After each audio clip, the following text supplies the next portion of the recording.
Hi everyone, and welcome to our first video about direct mails. As with many other genres of written communication, many of the key questions we started the module off with are relevant as we explore direct mails as well. So, what is a direct mail? Who is it for? And why use one? Put very simply, it's a targeted letter or email that a business or charity sends to a specific group of recipients with the purpose of getting those recipients to do something. You should therefore think about this material as relating to the earlier material on writing letters and emails, though the direct mail genre is a lot more creative and flexible than the professional letter or email genre is.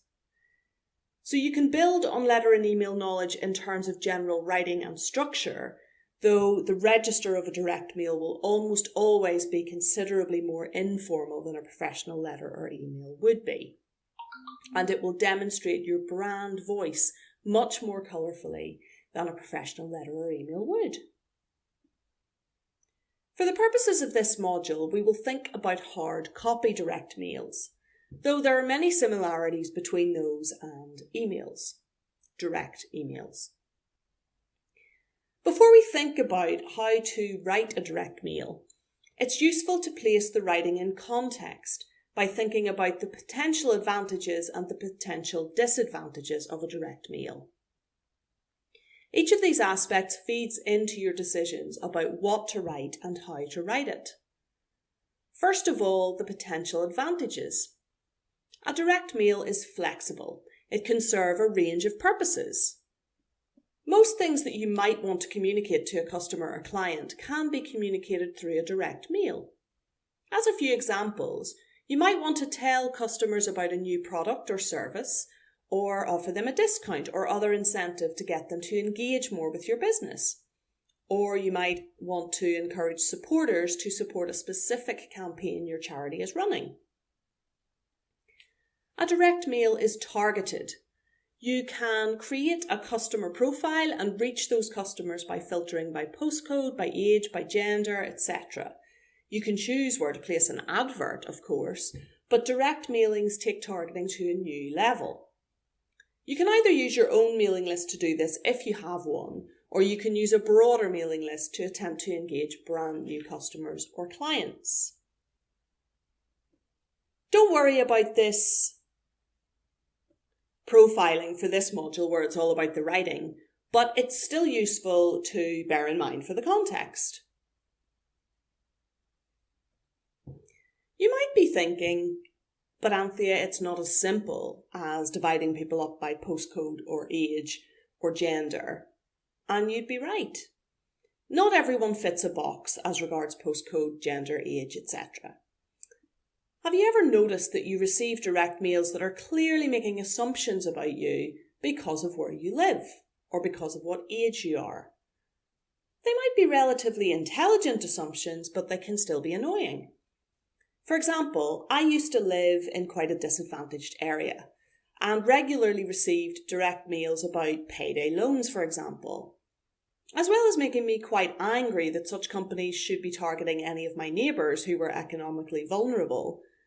The emails were irrelevant to me. The reverse could also apply, especially in the difficult times we live in at present.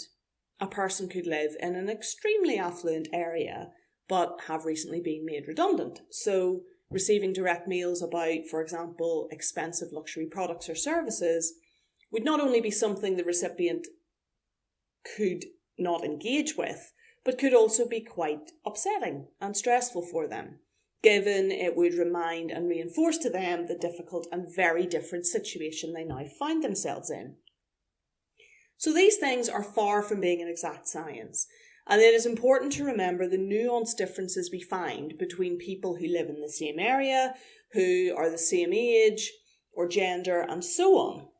It can also be important to apply sensitivity, especially if there is something major going on in society at the time, such as the pandemic and related health and economic repercussions we've been experiencing in recent times.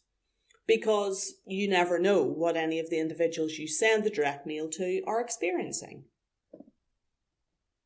If you're sending a direct mail to, say, a customer list and you have details of the kinds of purchases those customers have made from you in the past, or if you're a charity and you've got people on your list and you know which campaigns they have supported in the past, for example, then you can be even more targeted.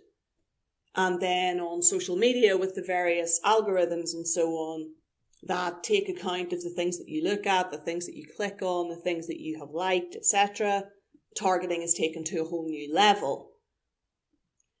That might make you think that there's not a lot of point to direct mails because you can't be as targeted as you can be with some other modes.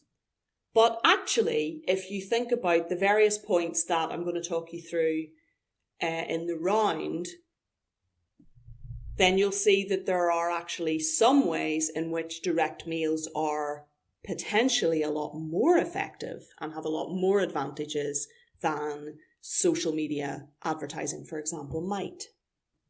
To move on to our next point, direct mails are personal. At least they are personal up to a point. Even though you will send your direct mail to lots of people, you write it as if it is being written to just one person. People are savvy, however, so this only works if it feels personal to them, yet not too intrusive. This is a thin line. For it to be done well, you need to use each recipient's name. You need to be very careful about this though, because if you call someone the wrong name, that is immediately going to switch them off. Register is important here too. If you address people too formally or too informally, that could also switch them off. So usually if you know the first names of people you're writing to, you will use each individual's first name or their first name and surname if you want to be a little more formal. So Joe or Joe Blogs, depending. If you don't know their first name, you'll use a title and their surname. So Dear Mr. Blogs, for example. It's imperative that you get the title right. So if in doubt, use a generic one. In my experience, for example, I regularly get direct mails that begin, Dear Mrs. Irwin. Now, I immediately switch off because that doesn't address me. I have a long-term partner, but we're not married, so I'm not a Mrs. If those direct mail writers had used Ms. Irwin, I might have kept reading. If they'd used Doctor, even better, because that makes me think they've done a bit of research into their recipients beyond a broad sweep of addresses and surnames. The discussion of Mrs. brings up a whole other area of discussion where arguably Ms. should be the only title that is used for women because it's neutral and it doesn't take account of marital status, just as Mr. is neutral for men and doesn't take account of a man's marital status. But that is a whole other discussion for a whole other module. Age is important here too, as is topic. So take my mum, who's in her 70s. She's not going to appreciate a direct mail that begins, Hey Audrey, whereas some of you, being a lot of decades younger than my mum, might appreciate that mode of address. There would be certain topics where my mum would probably be perfectly happy receiving a direct mail that began, Dear Audrey, but for more serious or sensitive topics, I'm pretty sure she'd want to be addressed as Mrs. Irwin. See how complicated it can be, even before you've thought about what to actually include in the way of content. Now on to our next point. Direct mails are tangible. You can pick them up and hold them and engage with them on a physical level. Hard copy direct mail might seem pretty old school when you first think about it, but its tangibility is an advantage because even if it is ignored at first, it might be reconsidered later. If you leave it sitting on your hall table or your coffee table, you might well notice it as you walk past it or as you're sitting on your sofa later when you have a bit more free time, and you might pick it up and have a look at it. The same can probably not be said for email or indeed for social media, where largely speaking, once it's gone, it's gone. You might not delete an email, but if you've received several other emails since that email, you're probably not going to go back and read it again. So the tangibility of direct mails can really work. And crucially, precisely because direct mail is old school, it is now out of the ordinary and therefore potentially more effective than email. Direct mails can be integrated. They can complement other modes of a campaign. So a business might run a broader advertising campaign and also send direct mails to their own former customers relating to the same thing. Or a direct mail could include a discount code for some online activity, which could take the recipient from interest and awareness to some level of action.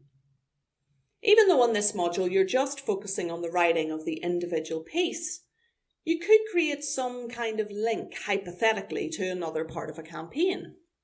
If there is an actual campaign going on, say, on social media, of course you could link to that.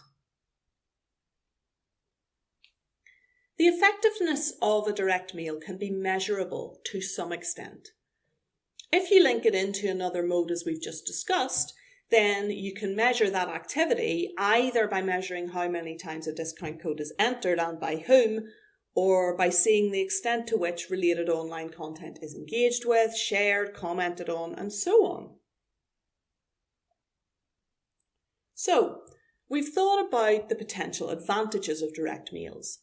Now, what are the potential disadvantages? There really aren't too many because the genre is very cost effective. Obviously, you have to pay for postage, but then with any other form of promotion or advertising, you're going to have to pay a fee to do that in any case, so it balances off. Probably the main disadvantage of direct mails is that simply you can't be sure how many people will actually read your direct mail, let alone act on it. But that is where your writing skill comes in. See you in the next video where we'll discuss in detail how to actually write a direct mail.